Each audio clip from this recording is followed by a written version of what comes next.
Welcome back, everybody. I am going to be reviewing a game that's been on my wish list for a very long time. Actually, it's been in my queue or in my backlog for a very long time. Okay. And this is a game that came out last year, June 28th, 2023, called Dave the Diver. And it was really, really big on the internet about it's a big indie game that people were obsessed with. And I kept hearing all these stories about it. I was like, I got to play this at some point. Right now, it's got a 10 out of 10 with 90,000 reviews on Steam. Overwhelmingly positive, so it's really huge. Some of the reviews say it's easily one of the best games I played this year so far from IGN. PC Gamer said Dave the Diver is packed with activities and full of heart, and Eurogamer Germany said one of the year's most addictive games. So you might be asking, what is Dave the Diver? Well, let me tell you. This is from a developer named Mint Rocket, who I've never heard of, but it's a very small team. And what this game is, it's a casual single-player adventure RPG featuring deep-sea exploration and fishing during the day and sushi restaurant management at night. Join Dave and his quirky friends as they seek to uncover the secrets of the mysterious blue hole. So this game... Sushi. Y'all remember Cult of Lamb? Yep. One part roguelike, one part like farming simulator kind of idea, base building thing. This is kind of a similar vibe in that it's one part fishing roguelike RPG and one part restaurant management sim. So this game is basically one of these reviewers described it really well. Subnautica plus Overcooked plus Farmville plus Pokemon. Holy hell. Is this game. So you start out, you're Dave the Diver. You get asked by this bro who's like, I need help uncovering the mystery, or basically like fishing to make a bunch of money because I have this sushi restaurant next to this body of water. And they're like, well, nobody's going to the fishing restaurant. It's like, that's okay. Nobody's going to go to the sushi place until we start making badass sushi. So what my job is as a diver is to come here, work with this fisher dude, dive in the water, collect fish, and then at nighttime I go help out this bald dude who's a master sushi guy to make sushi at this restaurant that we have. And that's the two parts of the game. So when you start out, you do morning and afternoon where you're doing diving. And when you dive, you basically dive in the water and you have this like open, expansive underwater realm to go to. You start out, you can only go a certain distance down in the water because your suit's not upgraded enough yet. So as you play through the game, you'll get money that you can use to upgrade your suit and then upgrade your air tank and all these different things so you can travel and live longer underwater. Okay. But at the beginning, you just start off and you have a harpoon and then you have a little knife. Okay. So you use the knife to like Close do range. stabby stab at fish, and you use a harpoon to grab fish. And you're trying to collect fish that you can then cook up into sushi at the restaurant at nighttime.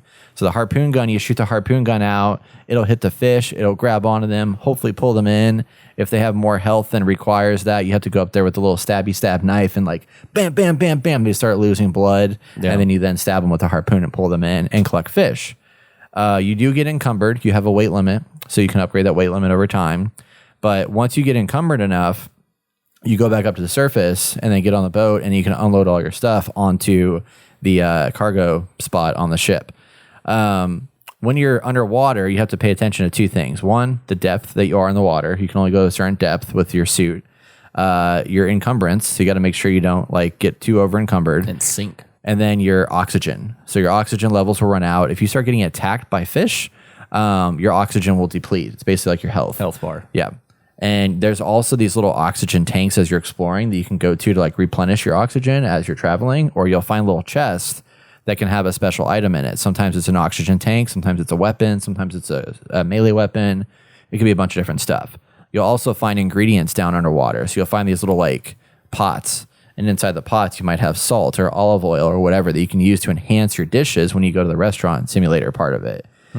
So the whole entire time you're sitting here, you have your different weapons, you're collecting these fish, and you're doing these different things. And then you come back to the surface. And then after 2 times of doing this, you enter in the evening, and that's when the restaurant management sim takes place. God, when does this guy sleep? Right? He doesn't. He doesn't. So when you do the restaurant management sim, you meet up with your buddy who's this bald black dude, and he's the sushi master. So he's the cook that's cooking the food, and you're the guy that's basically the host or the waiter that's waiting the tables. But in this, it's like, you guys remember when I was talking about Yakuza and there was a when I played Yakuza Like a Dragon, and there was like a business management simulator inside of the game that I got obsessed with. This is like a light version of that business management simulator.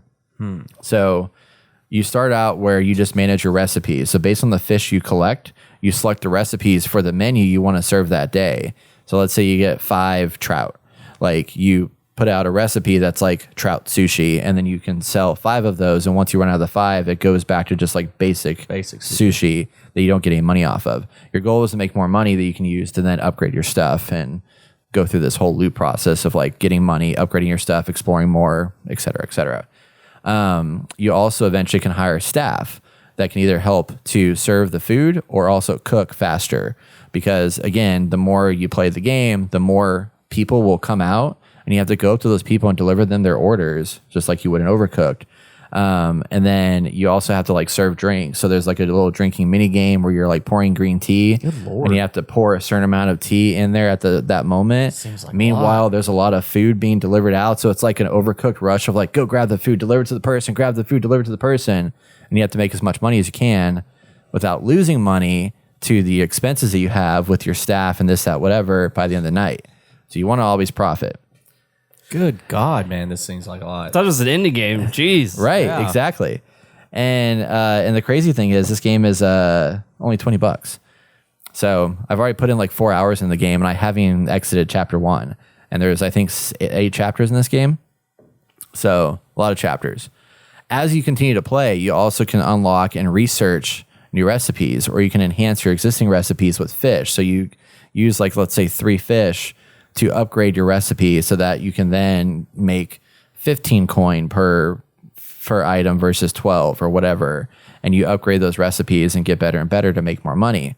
And then you also are competing on this Instagram app called Cooksta, where you're trying to build followers so people will come more and more to the restaurant. So you're growing the restaurant, but then also diving in the water. And there's a whole separate storyline with the underwater where there's this mysterious sea people and all these mysteries of the water that you're trying to uncover while you're managing your restaurant during the day. And it's freaking crazy, man. It's like such an interesting, fascinating loop of like stuff that continues to grow and add more to it that I'm just like, where the hell did this game come from? It's a chase. It was, yeah, like I haven't even seen some of this stuff yet, but it's like the further you go in the depths of the underwater, you uncover new, like you learn the mystery that there's like some weird sea people down there. Yeah. You also see some like Kraken thing underwater, but you don't really know what's happening. But over time, you continue to like uncover more and more things, upgrade your character. You can go deeper in the water. You unlock new areas you can explore, new types of fish to collect. Like, for example, like a lady comes by and she's an influencer and she's like, I want a white fish head or like a white fish shark head. So then you have to go fight a fucking shark. And the shark's hard. Like you eventually get a gun underwater so you can shoot the shark with a gun. You gotta make sure you don't die. Oh yeah, you can be a ninja in this game too. Dude, there's all kinds of shit in this game, man. Cell, dude. It's basically like So- 15,000 games in one. My question is, the going underwater part, is it like a time limit of There's with no your time limit. oxygen? Like, does it slowly deplete, or is it only whenever you get hit? Oh no, yeah, it depletes all the time. It depletes So, all the time, so that's quite. as So you're- it's kind of a time limit. It is kind of a time limit, yeah. So as you're navigating, you're just always draining oxygen as you're traveling. Use a boost function that lets you go faster in the water. That will that deplete depletes faster. faster. And then if you get hit, you deplete How even easy faster. is it to find other oxygen tanks underwater? Pretty easy. The map's Okay. the same every time you dive, so you start to get familiar with like the area, what's and there. once you upgrade your suit, you can go deeper down. Exactly, and underwater. uncover I see, more I and see. more of the land. So it's like, so it's okay, not- as it's I not- go down, I know over here there's 2 oxygen tanks that I can Yeah. rely on. So every time you jump in, it's the same area. It's just a matter of your suit if it can go deeper or not. Correct. So you can explore like the whole area until you upgrade your suit, and then you can go deeper down. And you kind of know, and it refreshes every time you go. Okay, Yeah, yeah. So That's that was a little bit of my concern. Is just like I feel like there's always a time limit, and whenever you compared it to Cult of Lamb, I thought it was like different every time you went in there. Yeah, it's not procedural in a sense, at least as far as I can tell Far as so you can far. tell. But it's like very much if I drop into this one area, there's always gonna be like this little pot right here, and there's Yeah. this piece of wood here, and then I go over this way, and it's like I know where the different oxygen tanks gotcha. are. But you return to those areas over and over again to find new stuff, and then the deeper down you get, the more you're going to uncover new interesting things. There's also like your menu on this game is a phone app, or a phone, and then you unlock apps that you can use. So you can like when you start diving, eventually unlock a management app that lets you manage your restaurant like ingredients and stuff like that from the boat. So you don't have to like go back and wait for the evening to like check on all your shit. And then I mentioned it's like Pokemon. So there's an app that you get that's basically a Pokemon gotta catch 'em all app that keeps track of all the fish that you've caught, because there's like hundreds of fish in this game. Pokédex. Yeah, Pokédex that you can use to like keep track of like who you've collected and stuff like that. And there's a full-on story to this. I mean, there's a whole bunch of different characters you're introduced to. Like I've been introduced to 8 to 10 different characters so far in the game that do different things and have different goals. Like there's researchers. There's a guy that's like a weapons maker. There is they did a Godzilla crossover with this game.